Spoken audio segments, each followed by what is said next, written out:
다 재무제표 이렇게 받아보면 거의 비슷해요. 창업할 때 주의해야 될 점이 있어요. 뭐냐면 업력이 오래되면 네. 자금을 빌려주기가 어려워요.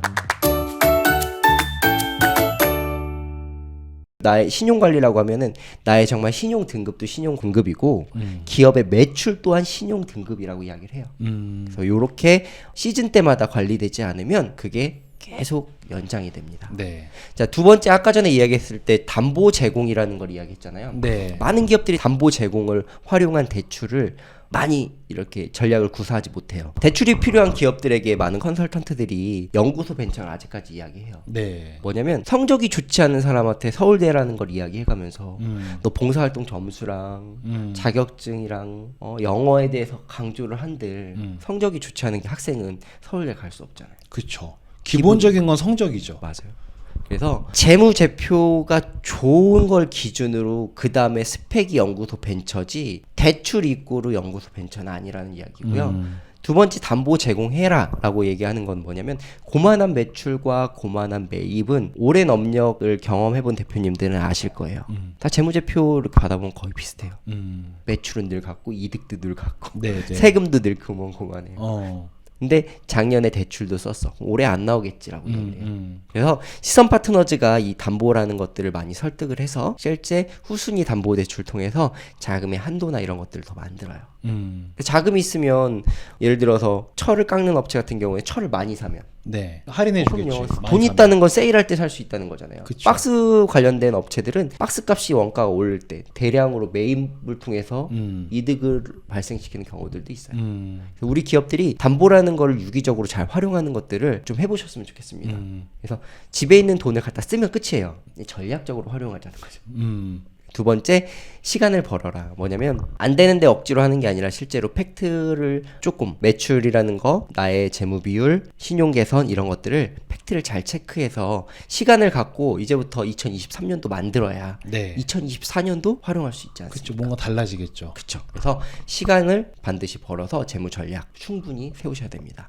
네 번째가 가족 창업, 신규 창업이요. 뭐냐면 업력이 오래되면 네. 자금을 빌려주기가 어려워요. 그래요? 우리 애기라고 표현을 하면 애기가 걸음마하고 실제 쓰면 네. 엄마들의 관리가 조금씩 방치하기 시작하듯이 우리나라는 대출이라는 걸 보면 창업 3년 이내의 기업과 창업 3년 이후 7년 이내의 기업의 구분을 져요. 7년이 넘어가는 기업은 대출 받기가 어려워요. 그냥 단순 생각해가지고는 오랫동안 일 잘해온 기업이 네. 대출이 조금 더 유리할 것 같은데 그렇죠. 또 이쪽 시장은 그게 아니네요. 맞아요. 어. 7년 된 이상 기업들이 그렇게 자금 받기가 너무 어렵다 보니까 네. 우리나라 특성상 장수기업이 많이 없어요. 맞아요. 그래서 요즘에 창업이라는 걸 상당히 많이 해요. 음. 그래서 창업할 때 주의해야 될 점이 있어요. 저희 행센이나 이렇게 유튜브를 통해서 창업이 유리합니다. 창업 감면 혜택이 있고요. 창업에게 지원 혜택이 있고요. 여러 가지 지원 제도가 창업에 맞춰져 있다라고 해요. 당장 창업을 한다. 네. 근데 아빠 공장에서 같은 자리에서 형 공장에서 창업을 동일한 업종을 동일하게 하게 되면 될까요?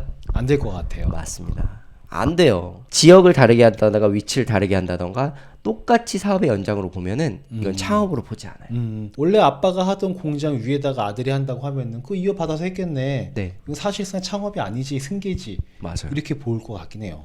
맞습니다. 그래서 많은 기업들이 한 면만 보고선 이렇게 사업자를 내고 창업했다라고 하지만 실제 이것도 디테일해야 돼요. 유리하지만 잘못하게 되면 이런 안 해보신 분들은 또 모르실 거예요. 그쵸. 시선 파트너즈 저런 경험이 워낙 많으니까. 맞습니다. 예. 그래서 가족 똑같은 업종으로 창업하는 게 아니라 조금 변경을 통해서 이종 창업을 또 권하기도 하고요. 그래서 실제로 안 하는 걸 안 한다가 아니라 실제 하는 것들 약간씩 변경을 통해서 창업할 수 있게 이야기를 좀 많이 합니다. 그래서 주의해야 될 점은 아버지, 형제, 자매 같은 사업장에서 같은 걸로 똑같이 하지 말자.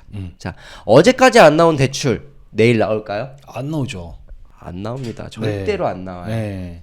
그래서 우리 기업이 많이 두드려 보고 나의 현재 모의고사 보듯이 현재 기업의 컨디션, 상황, 재무제표가 어떤지를 파악하고 당장 바꿀 수 있는 거는 세무사님의 조력을 통해서 조금 서류, 세무사님은 모든 자료를 줘야만 장부에 기입해 주잖아요. 네. 그래서 내가 줄 수 있는 자료가 최대한 있다라는 거를 찾아서라도 전략적으로 바꾸셔야 되고 그게 안 되면 시간을 가지고 2023년도에는 내년의 자금을 분명히 전략적으로 관리되지 않으면 안 되니까 그 사업 계획을 명확히 잡으셔야 됩니다. 네. 그래서 이렇게 팩트를 통해서 전략이 없는 사업 계획은 안 하니만 못 하잖아요. 시간과 비용을 들이는 거니까 우리 자금을 중소기업 대표님들 자금을 조금 더 효과적으로 활용하고 싶고 금리나 한도에 대해서 조금 더 내가 받고 싶다라고 하면은 그냥 어디 가서 이렇게 찔러 보자가 아니라 실제 그걸 통해서 개선의 여지를 반드시 잡으셔야 됩니다. 좋습니다.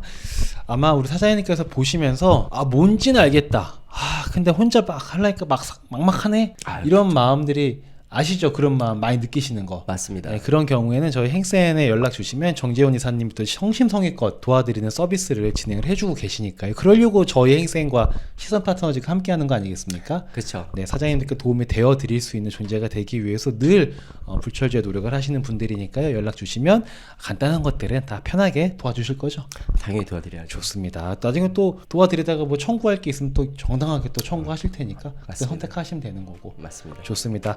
사장님들이 사업하시는데 작게나마 크게나마 도움을 드리기 위해서 노력하는 시선 파트너 정재훈 이사님이었습니다. 자, 오늘 영상 이 정도로 정리하도록 하겠습니다. 감사합니다. 감사합니다.